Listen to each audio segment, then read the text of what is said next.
All right, athletes, here we go. Another awesome week of Ironman training. We have a new challenge coming up this weekend.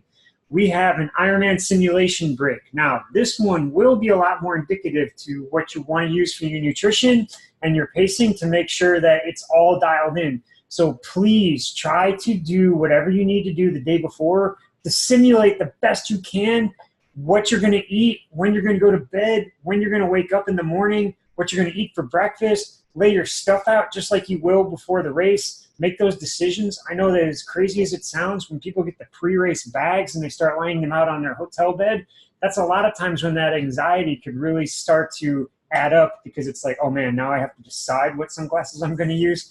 And so it's super crazy, but it seems to be a sticking point for a lot of people.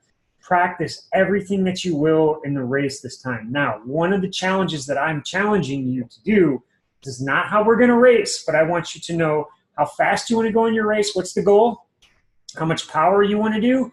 And I want you to do the either harder of the two for the simulation days. So, for example, when I was trying to break 5 hours in my bike, I knew that was 22.5 miles an hour, and I can't remember what it was. I think it was like 230 or 250 watts or something like that.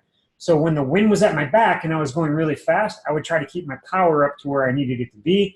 And when I would have the wind coming at me and my speed was really slow, I would try to exceed the power that I wanted to do within reason to try to keep it as close to 22.5 miles an hour for the allotted time as well, because I wanted to know that under the worst circumstances on race day, I could elevate to that point and make it happen, right?